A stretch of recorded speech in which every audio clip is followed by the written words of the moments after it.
שלום, ברוכים הבאים לערוץ שלי, אני קלרה והיום אני אראה לכם איך להכין טארט שוקולד וקרמל מלוח. זה טיפה כמו טוויקס כזה. אז אם אתם אוהבים את המתכון, כמו תמיד תשימו לייק ותירשמו לערוץ כדי לראות את כל המתכונים הבאים. ועכשיו נתחיל.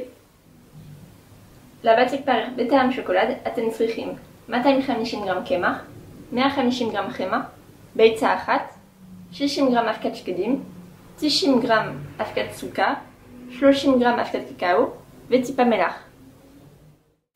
קודם במיקסר עם וגיטרה אני מעבדת את החמאה עם הסוכר. כשקיבלתי מרקם קרמי אני מוסיפה את הביצה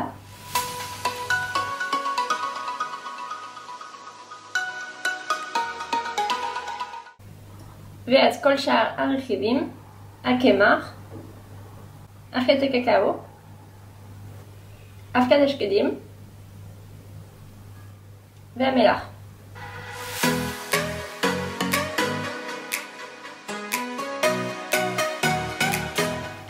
הבצק מוכן כשהכל מעורבב ואחיד.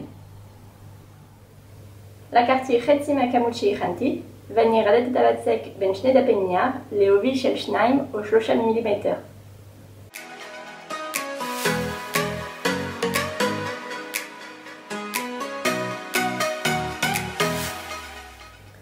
אני לוקחת רינג קוטר 20 או 22 סנטימטר ואני חותכת מסג'ל.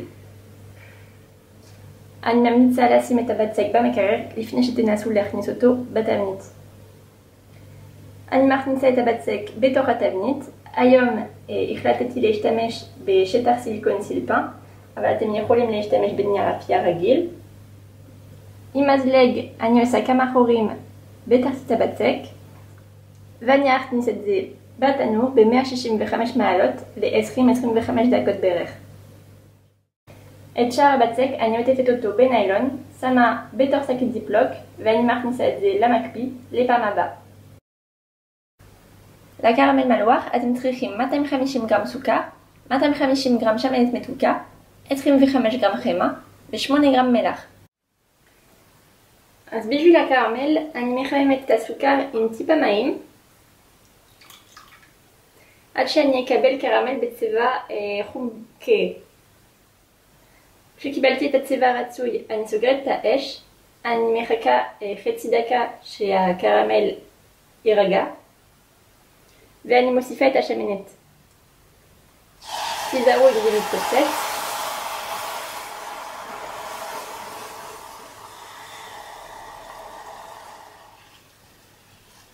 ואז אני מערבבת ואני מדליקה את האש בחזרה. אני מבשלת את הקרמל עוד 3 דקות ככה. אחרי 3 דקות אני סוגרת את האש ואני מוסיפה את החמאה והמלח.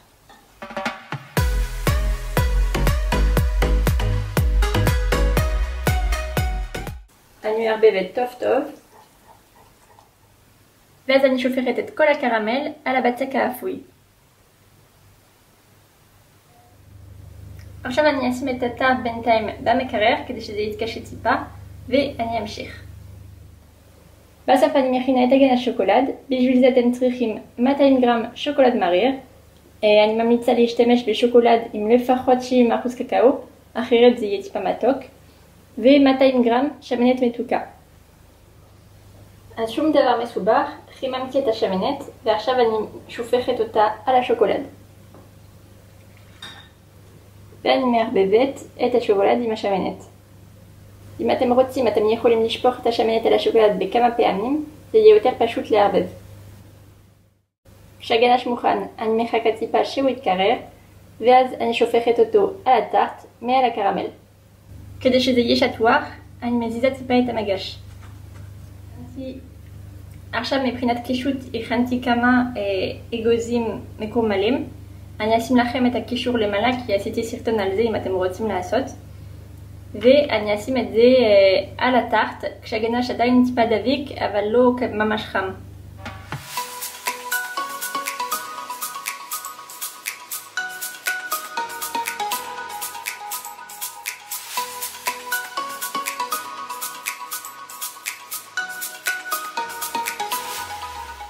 וזהו, הסרטון נגמר. אני מקווה שאהבתם ושתנסו בבית.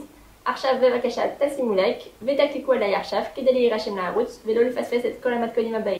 אתם גם יכולים להצטרף אליי באינסטגרם, תחפשו את השם שלום אני קלרה, ונתראה בסרטון הבא. ביי ביי!